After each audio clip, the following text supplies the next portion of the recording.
OK, dans cette vidéo, moi, ce que je veux t'expliquer, c'est une erreur que je vois vraiment souvent, ou en tout cas trop souvent à mon goût, dans la résolution d'équations. Et pour t'expliquer cette équation-là, pour que tu ne puisses pas la commettre ensuite, je vais commencer par un exemple assez simple.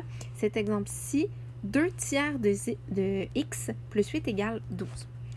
Dans cette équation-là, je ne penserais pas que tu vas commettre l'erreur, mais je dois en partir pour bien t'expliquer quoi faire et quoi ne pas faire.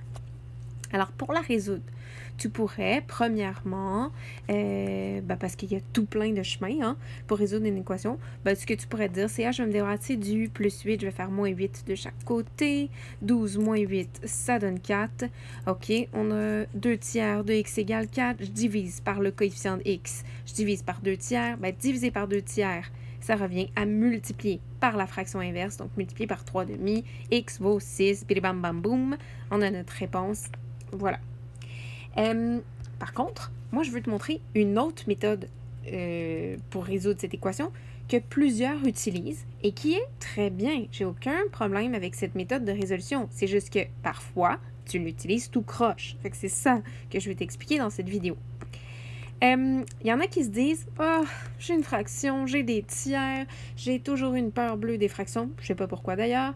OK, je vais multiplier cette fraction-là par 3. Comme ça, je vais me retrouver avec un nombre entier, 2x. Merveilleux. Si tu multiplies un terme dans une équation, tu multiplies tous les autres termes dans ton équation.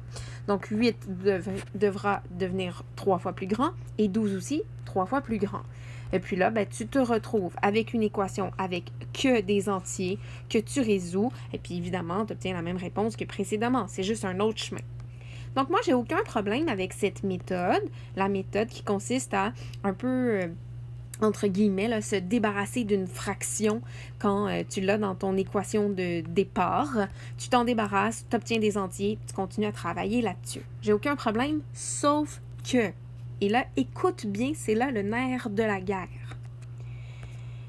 Sauf que quand tu arrives dans des endroits où il y a de la distributivité de la multiplication sur une addition ou sur une soustraction, je vois des drôles de choses qui ne devraient pas se produire. Alors, on va regarder premièrement à droite. Je m'excuse, j'ai de la misère avec ma droite puis ma gauche. Je suis vraiment une piètre copilote, d'ailleurs. Vous devriez demander à mon chum. On va commencer à regarder à gauche. Donc, OK? Pas besoin de regarder la droite, là. Je vais t'en parler dans la vidéo dans 15 secondes et demie.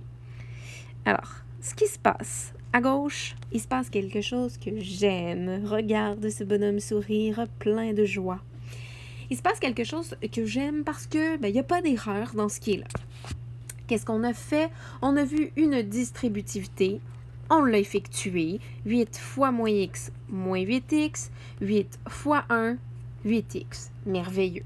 OK. Et ensuite de ça, lorsqu'on s'est débarrassé de la distributivité, ou plutôt lorsqu'on l'a appliqué, ensuite de ça, à cette étape-ci, l'élève pourrait se dire des tiers, ça me tente pas, je multiplie chaque terme de mon équation. Donc, je multiplie 2 tiers de x par 3, moins 8x par 3, 8 par 3, 12 par 3 pour obtenir des entiers et garder l'équilibre de mon équation, puisque tout est une question de balance. OK. Ça fonctionne. Je te le répète. Par contre, à droite, ça ne fonctionne pas. Cette personne se serait dit, encore une fois, elle se répète l'espèce de phrase que je dis souvent en classe, ou que ton prof pourrait dire souvent en classe, la phrase là, mais tu multiplies tous les termes de ton équation, oublie pas. OK, mais là, la personne dit, mais j'ai multiplié tout, regarde, je multiplie tous mes termes par 3. Ouais, mais le problème, c'est si tu fais ça, là, ce qui était ici déjà multiplié par 8, si ton 8, tu le rends 3 fois plus grand, puis qui revient 24, qui devient 24, mais qu'ensuite ton 24, tu le distribues sur tes autres termes que tu as aussi rendu 3 fois plus grand, ça va devenir 3 fois 3, ça va devenir 9 fois plus grand ton affaire. Ça marchera juste pas. Regarde ce qu'on obtient ici. Moins 72x plus 12 comparativement à, dans notre bonne réponse, moins 24x plus 24. Fait que, oublie ça. Ça ne fonctionne pas de multiplier sur une multiplication. Non, tu fais de la surenchère. OK? Ce que tu pourrais par contre faire, comparativement dans cette option-ci, c'est te dire, attends, OK, on avait 2 tiers de x plus 8, entre parenthèses, c'est une distributivité, moins x plus 1 égale 12. Tu pourrais dire, ben regarde, moi, je vais multiplier par 3. Je vais multiplier par 3 ici et par 3 là. Mais pas mon binôme. J'ai pas besoin de le multiplier par 3. Pourquoi? Ben parce qu'il va déjà être multiplié par 3, puisque mon 8 l'est. Si je multiplie par 3 ce 8-là, puis qu'ensuite je le distribue, ben c'est dire que le moins x et le 1 vont eux aussi être multipliés par 3.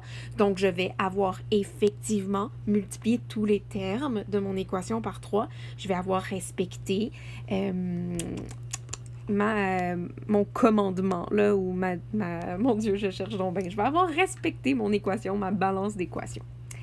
Donc, voilà. J'espère que tu as compris.